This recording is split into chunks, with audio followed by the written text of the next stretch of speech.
couldn't get the run in because I had to come here and talk to you bastards. Priorities, Andrew. But look, welcome to Dirt Church Radio Aid Station Podcast. I'm Matt Raymond. I'm Ali Pottinger. I'm Andrew McDowell. I had the misfortune of doing the first kilometre of my long run yesterday with Andrew McDowell. How dare you? No, it was my misfortune. It was You're lovely. Excellent. Yeah, it was. It was great. It was really good. And you looked at us and you go, you guys are doing all right. Yeah, you guys took off at like sub fives, and I'm like, oh shit. I hope I can keep up with these guys today. You know, Don't turn this podcast into a house of lies. But yeah, it was really nice to see you, buddy. And Yeah, we just both- on chance, it was nice. I Yeah. turned up at the car park, and boom, you guys are turning up at the same time. Gotta love it when that happens. Hey, Andrew, does yeah. that mean that you're back running and things are okay with the ankle now? Well, one doesn't want to tempt fate, but I did 27 Ks on the Saturday on roads, catching up with my good mate Shane Thrower from down in Reefton. He was up here because he makes gin and they won a couple of awards. Congratulations, Shane. Little bitty gin. And then 30 Ks at Riverhead yesterday, so back to back. And that one was... I put a bit of, once I got rid of Matt and Harry and Tom. We were going different directions, I will. Yeah, have, we were actually going different directions. But it's a better story to say that I just blasted you off after. Well, a you cake would have that I had anyway. enough of. Yeah. Anyway, once I got rid of these guys, I went quite quick and the ankle held up. Good. Okay, so it was but you know, I don't want to say everything's great because then it'll Yeah. shit the bed again. Fair. But everything's fine. Well, perhaps you thank you. transferred your ankle issues onto me because my left ankle hurt. My ankles never hurt, and for some reason my left ankle hurt, and my bursitis was giving me jip yesterday, but it was still a nice run. Well, I'm sorry to hear that. No, it's all right. It wasn't nothing life-threatening, but they can't all be great runs, but it was excellent company, so that was fantastic. And how have you been, Ali? Good. Yeah, I had a great day out in the weekend. I went on Saturday and ran the Otaketake Trail, which is one of the Taupo Trail Network runs. Oh, that's right. Yeah. You did. And it was You ran it with beautiful. Who did I run it with? Charlotte. I was going to say, Yes. who did I run it with? my wife went to school with Charlotte. There you go. Oh, did she? Oh, there you go. Small There's world. the 2 degrees of separation. Yeah. Yep. No, it was great. It was a beautiful day and just like, yeah, really lovely trails. So it was good. Fantastic. We're all running. We're all psyched about running, and it is that point of the year. It's kind of shoulder season. It's late winter, probably early spring's a bit of a stretch, but it's around There's the corner. You can blossoms. see it, eh? You can see it. It's spring in Auckland, mate. It's spring in Auckland. Winterless Auckland. You can hear my. I've come down with a viral illness at the end of winter, which is just typical. But what I wanted to ask, the first question of the Aid Station, which is the subscriber-only podcast where we ask each other questions, and it's normally more kind of chatty and some super experienced people in the room. But this first question, Ali, is for you. I've been thinking about, it's that time of year, thinking about my racing and thinking about events for early next year, and something that I've always struggled with, being coached or not, is when to time my run, so to speak. And I use scare quotes there. One of the things I've thought about is maybe I've always kind of peaked too soon. So what I wanted to ask you as a coach, a professional coach, is there a rule of thumb for this stuff? And when is the sweet spot for the build before a big event? Yeah, I've actually done a lot of homework for this because I hate it when I go away from something going, I should have said this and I should have said that. So there's a bit of a bit to cover. So I think first of all, the thing that you need to think about is looking at the macrocycle and having a considered build.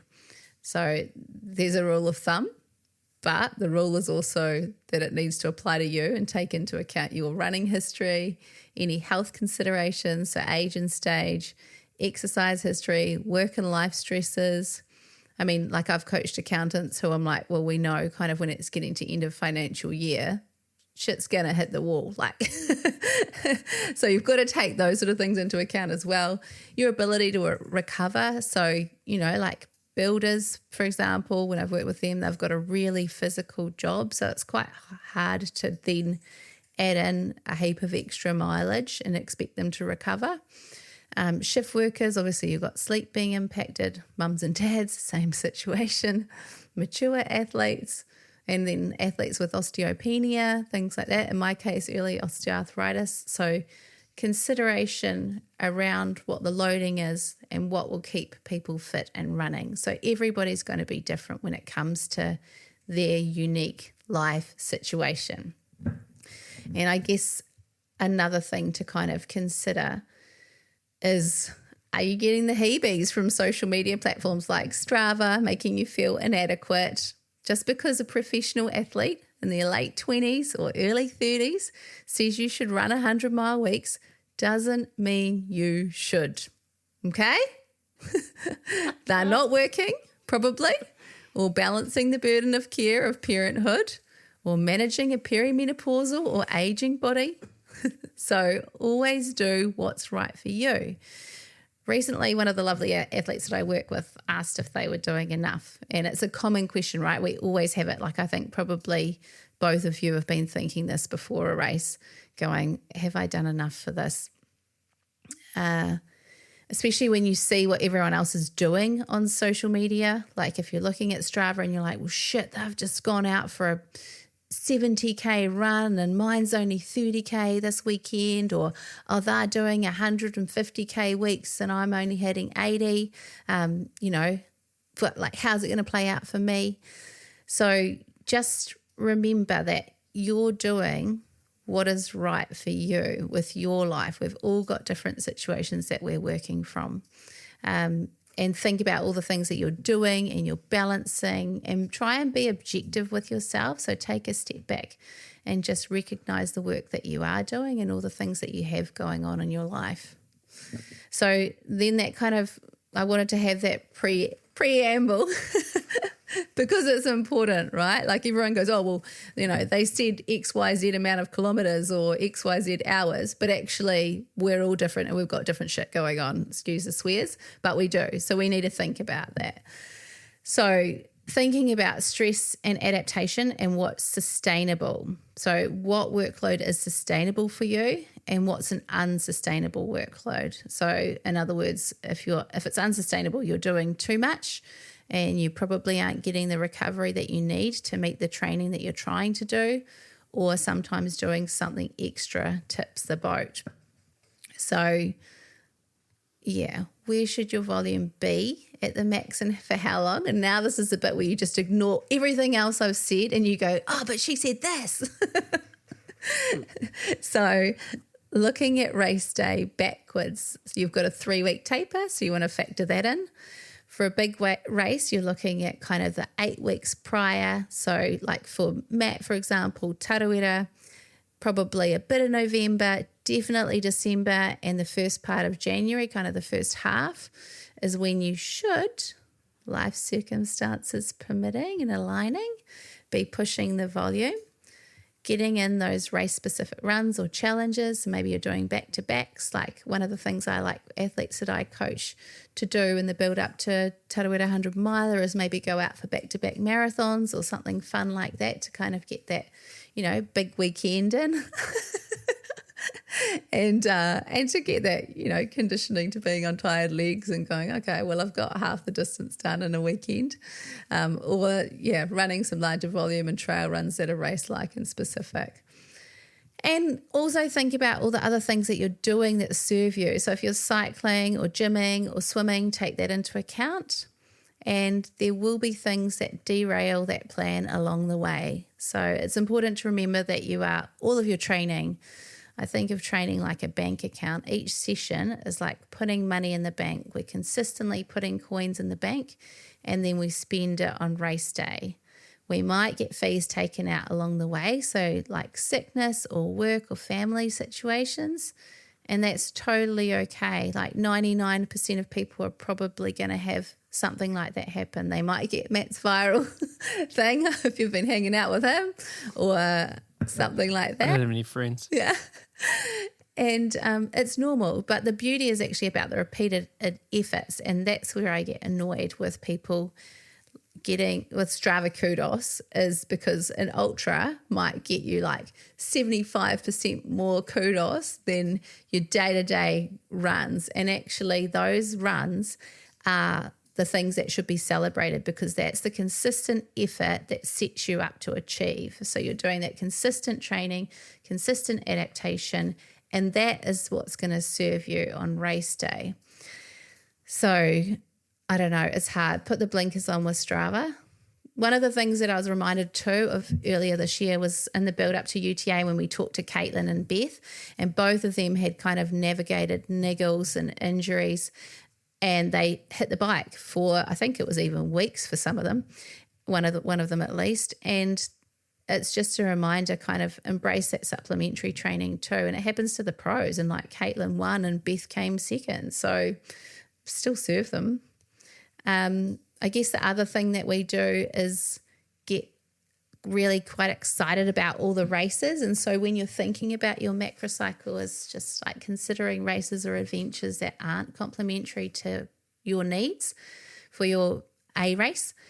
So some people might do something that's a bit too long or significantly different, which could impact your recovery and freshness for your A race. So I always like to say, eyes on the prize, save race day for racing. And then kind of going back to that, the blanket rules, asking yourself, is this right for me? Am I getting fitter and stronger? Am I recovering from the stresses that I'm putting my body through? What else have I got on my plate? Is it going to be quality?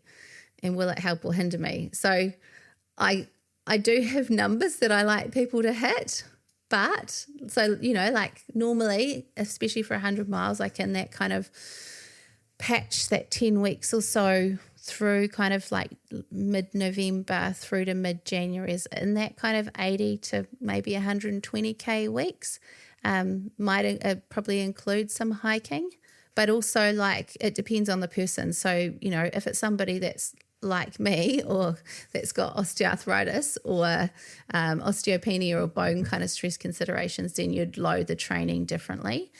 Or it might be somebody that's like, actually, like I'm perimenopausal, I'm not sleeping very well. I can kind of max out at 70 Ks.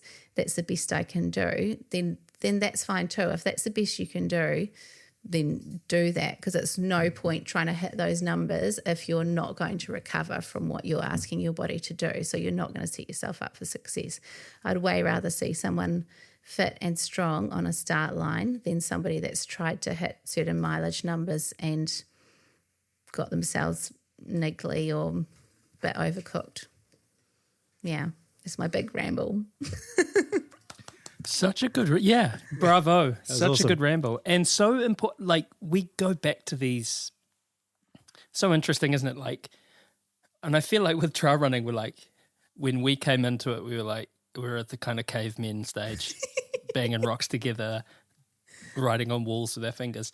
And now with everything, with all the kind of, not to be all Sean McWilliams, but like, the dick ice and everything at the aid stations, it's like we're kind of hitting the space race, but there's certain conversations that just they bear repeated, like this is what you need to think about, because there's going to be so many people thinking about, and I guess, we think about Tarawera, but there's tons of big races coming up, Spectacle, there's Kepler, it's probably too late for anyone travelling over to Europe for UTMB or those festivals, Definitely. but there's a ton of, you're in the taper now.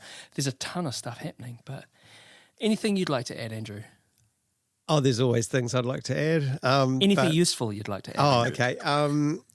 First of all, if you post a run under 4K, I'm not giving you kudos. Oh, come on. Yeah, sorry. Just putting that out there now. But it is amazing, like how, you'll do a pretty decent run and you'll get a certain amount of kudos, and you do a race that's only a tiny bit longer and it is sometimes double, and you're like, well, what was wrong with that one last week? Well, anyway, whatever, let's not overthink that. One thing I'll add to your long training runs, and this is more for people who have never done, say you're lining up for your first miler sometime in the next 6 months. You might go out on that 40K fun training run. And I used to do this, especially when I was leading up to my first miler. You do 40Ks, you'd come home and you'd think to yourself, shit, that was only a quarter. How am I going to do it? Of how am I ever going to do four times what I just did? I'm absolutely cooked. That was a massive run, because it is, right? 40Ks is a long way. Don't worry about it. it never feels like that on race day. It's a long way and it's all that sort of stuff, but it's never 4 times that training run. It's such a different vibe on the day. You're with people. Often those first 40Ks go quite well. Usually you don't even think about it. They're gone. So there is a lot of, just keep in mind that, race day hits different to a lot of those long training runs. So if you're stressing out about how you feel after those long sessions, that's okay, and you're thinking, man, there's no way I can, go longer than that. We've all had those thoughts. We've all been there, and it's totally normal. Don't worry about it. I think too with Strava, so I know 3 things about myself. I've never, ever taken a recreational stimulant. I've never, ever been to a casino, and I've never ever had Strava notifications on my phone, because I'm aware that I have a personality which can be slightly obsessional. I have a call it hedonistic, call it self-destructive streak in me 3 miles wide, and also that kind of immediate gratification. It's okay to turn, like, it's cool getting, like, it's really cool. And like, I have a lovely group of people who follow me on Strava, and I follow an amazing group of people, and I love giving people kudos. But it's okay to use Strava for or I look at it, what it is it's a digital record of my runs. I like that about, like, it'll show, like, what did I do that, I'll run a loop and think, what did I do 2 years ago, and go and have a look, and I like that stuff. But that's okay too, like the business of kudos. Whilst it is, you get like the dopamine rush, it's okay to turn your notifications off. And maybe if you're doing those runs leading up to training, maybe turning your notifications off is a useful strategy, because you can get tied up in the, and if you hit, like, we're very lucky. I mean, I'm sure we all have people on our Strava feeds who are far more able runners than us. And that kind of the comparison is the, is the thief of joy. I think about my old mate from Otatahi can like smang out a 15-minute park run of a Saturday. You go like, wow, well, what's the point? I'm going to burn my shoes, But there's that is that thing, isn't it? It's the comparison. That immediate comparison is the thief of joy, and I guess everyone's also everyone's on their own journey. So yeah, it's okay to turn your Strava notifications off. It's okay to make your Strava private. It's okay to not put your runs out there publicly as well. That's like totally every time I give you kudos from now on, mate, I'm going to send you a text, just so you know. I just gave you kudos, Matt, and that'll be my text. You can't escape it. But that's the thing. I'm someone I could that could be my day. Like giving people kudos or being kind of, because that's the thing, isn't it? It's that immediacy of it. It's very positive. I love Strava. I mean, but at the same time, I understand that it can be, I think about both my daughters, Lily and Lola, have both used Strava and are both, Lola, she busted out a couple of trail marathons and she was doing really well. And now Lily's starting to sort of run a little bit longer and really get a passion for it. And I worry about her navigating that space. It's potentially difficult, but we should actually just have an enjoyment factor or something for our runs. Like, was it a good run? Did you enjoy like it? Yeah. Are you meeting your running needs? Like, why did you do that? I like that, actually. Yeah. Like, on your own run, just put in the the bit of under the heading. You just say, this was a 7 out of 10 today. Totally. That's quite a cool idea, actually. Like and that's the thing. Like yesterday's run for me, just ate shit the whole time, and it was one of those ones. That was like, oh, that little part of me in my head just going like, you are sucking ass today, and I don't know what it is. And at the same time, I got to see you at the start. That was really cool. I always really like seeing you and hanging out. Got to run with Harry, and I got to run with Tom Benstead. So that other part of it is like you got social engagement. You got to go hang out with your mates in the woods for a couple of hours. And yeah, you might have been walking hills that you normally run, but who cares? There's that other part to it that what do you actually, would I have felt better if I'd have tried to smash out a sub 2 DCMF? Nope, probably not.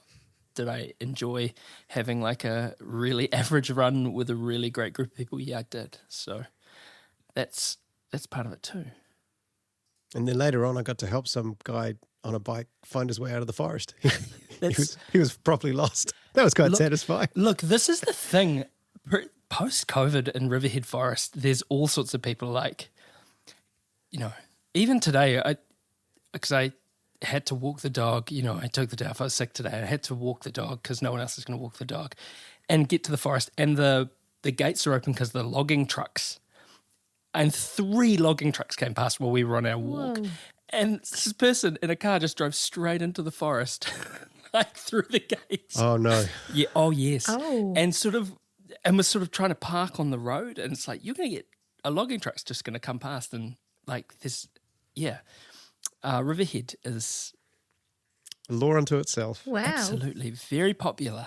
And come join us, Ellie, one day. I should. Yeah. I definitely should. I didn't know that you had osteoarthritis. My knee's been a pain. Yeah. Yeah. That must be. But beautiful. actually, but the thing that I have learned is the importance of that consistent. So even if it's a crappy run like Matt had in the weekend, the importance of that consistent loading is so, and considered build has made all the difference. Like after that flare, so it's. Even if you're like, it's a bit of a chore today, it's the chore that enables those good times. So it's kind of just, keeping that in mind too, like the value of each of those runs. Yeah. Oh, and the run I had on Saturday, absolutely amazing. Like, just brilliant. Like, felt amazing, did well, ticked it all off. Happy days mentally, happy days physically. So I'm also where, and that's the thing for perhaps people who haven't been around the cycle as many times as we have. That's true too. You can, as my old mate's dad used to say, one day you're a turkey cock, the next day you're a feather duster. Like it. Some weird family members. Not my family members, my friends' family members. Friends' family. He invented the spinning sign. You know the signs that spin? Like for what?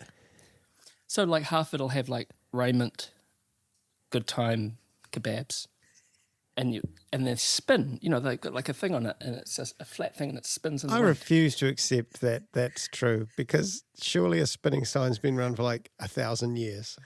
Okay, I'm sorry, fine. I'm just laughing. I'm going to introduce you to social media. That's you like take the, that. You can the run question that straight. mark invention thing. It's not. It's nonsense. It's not. It's not. Absolute nonsense. Raymond's good time kebabs. How no. That I didn't invent the sign. Yeah, sorry, you're right. Ray. You're worried about the factual, but actually, that's what Matt chose to sell. He's all fact, no context, and this is what we know. Right, moving on from Raymond's good time kebabs and Chapman whānau run that ball up straight like Roger Tuivasa-Sheck did on the weekend. But gear, let's get on to gear. Getting the Warriors in there, that's great. Gear. What do we want to talk about? We're all in a space where we have the choice to have some nice gear, and we'll probably be all in the space where we haven't had that choice to have nice gear. But what I'm thinking is, when is too much too much? When does something that's supposed to make our lives better in terms of, running tech get in the way? Ellie, I'm interested to hear what you've noticed from a coaching perspective. Like, can it give a negative effect or a positive effect on training? And I was thinking about, so next week's interview, Ellie and I got to sit down with Sean Conway, who's this incredible adventurer, multi-world record holder. And he was talking about the gear he uses on this time, where, he cycles the length of Britain, or he literally rode around the world, and what he uses. But I'm interested to hear your thoughts, and I'll start off with you, Andrew.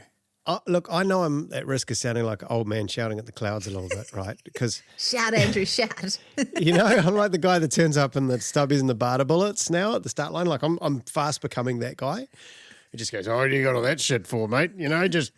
Just put on your undies and go for a run, mate. A little bit. But you weren't, because you were in a pair of T8s yesterday, the new ones, the new Ultra ones. Oh, well, I mean, some people would look at and go, "Oh, I love it." I've had them for quite a few years, but yes, I mean, those are good, right? But they are just shorts. And I don't know, like, people are wearing a lot of stuff these days. And then there's all the recovery, and then there's all of, you can really get into the weeds a little bit and forget the reason that you actually perhaps got into it in the first place. And I mean, I like the idea that if I decide, oh, I've got time to go for a run, and sometimes like in my day, a job might just get finished or whatever, and I'll be like, I have got 63 minutes to go for a run. That is my window, right?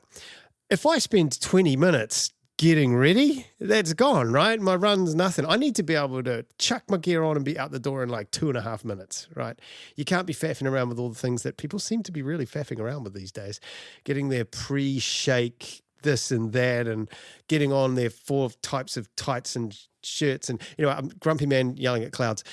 Just put on a shirt or a singlet and some shorts and whatever pair of running shoes you got kicking around, and just go for a bloody run already. There you go. What about you, Ali? I agree. Like, I think we get not us really, I don't think, but a lot of people are getting caught up in fads. So we're seeing people really chasing that 1% with very expensive items like sparkly headbands and nasal strips, or needing the latest colorway shoes. Like, I don't give a crap about what color my shoes are. They're going to get muddy or they're going to get black from the road gunge. So they're just shoes. It doesn't matter. As long as they're comfortable. That's what matters, that they're comfortable for a long run. And just find the tried and tested gear. I think like new runners, I can understand it would be really overwhelming because there's so much out there. Like, which brand pack should I get and what capacity, and do I use a bladder or do I use soft flasks, or like what goes where? So I can understand that, but you kind of find your way with it. Don't forget seam sealed jacket. A seam sealed jacket is very important. But, and like that's the other thing, right? You end up with people going, I want to get this really lightweight kind of plastic bag jacket, which is not a lot of chop for most of the situations that you might come across in New Zealand. If you go, it's going to be, the only race I've used one like that was when it was going to be an 18-degree low overnight. And I was like, not going to really need it. Even if I'm out all night, that'll meet my needs. But getting a good jacket, like I just recently bought a really nice jacket that's Gore-Tex, and so it's kind of like in the middle, like it's mid-weight, like it wouldn't be it's a good racing one because actually it would look after me if I needed it. And then like obviously like being female, a good sports bra, and it can be quite hard to find, but like getting a good supportive sports bra is important. A lot of people struggle with that. And also the other thing that they struggle with is understanding what to do if you're chafing. So like one key bit if you're a newer runner is some of the Hyperfix or Fixamol tape, and then lube over it under your bra straps where you're chafing, and that makes for a much more pleasant run. So good lube is important. That's my take on gear. It's so funny, isn't it? Because it's also the thing that things that make, and there's been so much research on this, things that make us psychologically happy make us happy, and things that we think make us perform better can make us perform a little bit better. I go back and forth on it. Sometimes I think, like, I remember the second time I ran Tarawera, like I literally couldn't afford, like I'd bought a race entry, but I couldn't afford a pair of shoes because I'd blown out my pair of shoes in training. And my friend Forsyth was like, I've got a pair of shoes that you could have, and he just, because he had a lot of money, he just gave me this pair of shoes. I was like, oh, thanks, bro, that's amazing. And it was a pair of Innovates, and they were amazing. Well, I could have afforded it, actually. Let's not. But it's about your priorities. So now sometimes I feel like a little bit of a caricature. You know what I mean? Like the gear that I do have and the gear that I do enjoy is nice stuff, but it's stuff that I've come to over the year. Do you know there's that thing too? Like everyone likes what they like. You know what I mean? And you get to that space where you kind of, and I'm sure you're the same, Andrew, like you like a specific type of pack. I like a specific type of pack, and they're different, but we like what we like. You kind of, you get into those zones. I think, but that's the thing, isn't it? That kind of, I feel quite lucky to be out of that sphere that I care so much anymore about new things. You know what I mean? Like this is the new thing, and this is the shiny thing, and this is the and it seems to be with nutrition now, like all that kind of like bicarb. Oh, no, that one I'm into. Oh, not the bicarb, but I am into Does it make this. you feel sick? Makes me feel sick. No, it's just but I haven't tried it. It makes me feel sick and I like it. I don't think it's something you want to do for long races, isn't it? Isn't it like a real fast, for going real fast? Well, that's the thing though. And then we get into the kind of cycling thing. Like, it's the same thing of, will these carbon shoes help me? Probably not. Would making some significant nutritional changes in my diet help me more? Probably. Does it make me feel better? I definitely think the increasing of carbs per hour over the last couple of years is for the better. I think we were, as a whole, or anyone going a really long way, we were all under fueling because when we tried to eat a bit more, it just made us sick. So if we can get decent advances that allow us to get those calories in without the stomach issues, then I'm all for that. That's a good thing. Although Ben Duffus did say, when Ellie and I talked to him in the Blue Mountains, it's that thing, what is old is new again, right? Like he said, yep, sure, 150 grams of carbs an hour. And he goes, and when I was hanging out with these, these track psychos, they'd have, what was it, half a can of Coke and half a Mars bar before the workout. It was a Mars bar, wasn't it? And then the rest of the Coke and the rest of the Mars bar mid-workout. And that sort of, so you're right, Andrew, it's interesting how, and I definitely get that about the under-fueling. And I know for myself, and as someone who, is with a bigger engine, needs more fuel, I've been super guilty of that in the past, thinking, I don't need this, but I actually need probably more. Is there any one piece of gear that you do like? Like, have you got a thing that... No, I'm not saying that you do like... I hate it all. Of course you don't. But is there anything that that you really do? Everyone's got something that they're kind of particularly fond of or have a particularly bent for. What's yours? I mean, I've got a running shirt that I bought about 10 years ago that hasn't lost a single thread and never gives chafing ever anywhere. And I still would like them to make them like that, but I can't find them anymore. What is it? It's a Marmo, I think.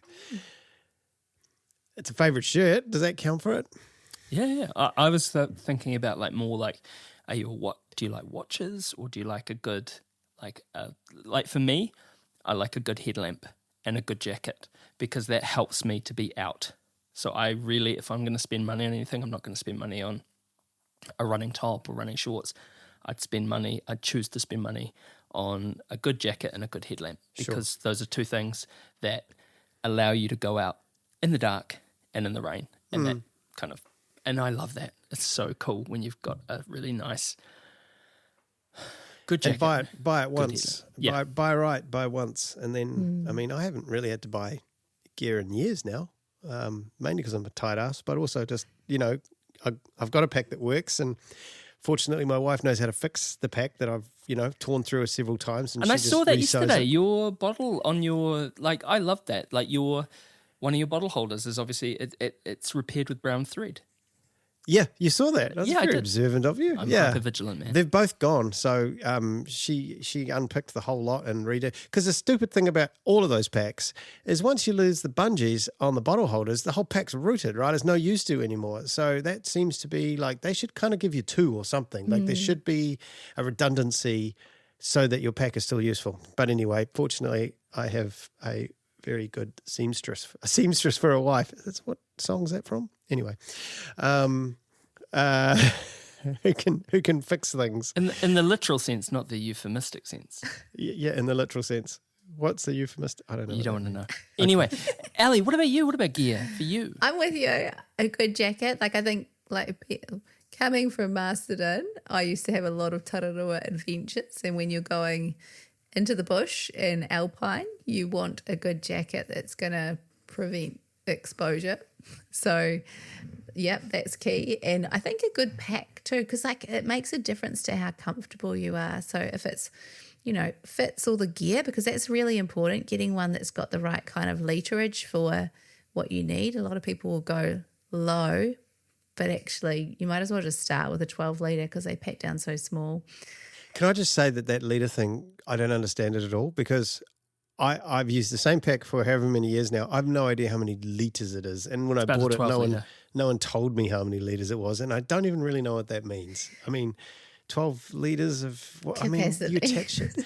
I don't know. I know. It's just, It seems silly. I feel like is there a better way? Anyway.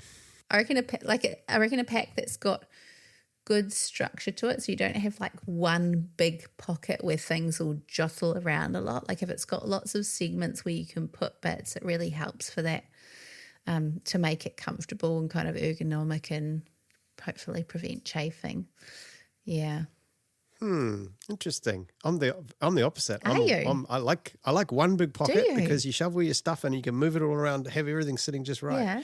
And then you're good. You're not stuck with whatever the structure of the pack dictates. Does it not move up and down when you're running? For like the no, big because races? it's nice and tight. No, it's really tight. And then you lock it down with bungees at the back, Yeah. so that there's no left-right bounce. And it's good. Okay. It's good. Good. Works. See, I'm in the middle. I like a reasonably sized pocket with the back pouches. So the pack that I have, and I mean we can talk about brands. Yeah. I've got an Ultra Spire Big Bronco, and I love it. And it's the first pack. It doesn't actually have a zip in the top. Oh yeah. So So the pack's- slide it down. It's just open. Yeah. But when you pack it fuller, it actually closes. It's a very clever design, and yeah, it's fantastic. Just You've reminded me of the time at UTMB when my pack came undone because of the zip at the top, right? And we were just coming into like the 36K aid stations. We're only like a K out from it. And I didn't know it had come undone, right? But someone behind me just yelled, hey, on the floor, or your stuff had just made a noise. And I'm like, oh, what? And I turn around and like half my is like across the trail, right? Oh, no. And so here I am, it's dark, and I'm trying to repack it and everything, but it's kind of all over the place, and there's runners like everywhere, and I'm just saying, oh, sorry guys, I've just got to, not a single person stops to sort of say, hey, can I give you a hand, man? Everyone's on their own, like totally, everyone's so serious, so serious. It is UTMB though, Andrew, where people train for a long time and try and get into it and then travel the world to get to for that big day. Don't care. I would have stopped and helped. Dicks.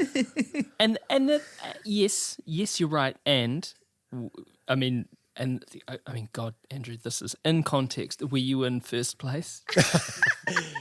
No. Were any of them in second place? I was in trying for about first?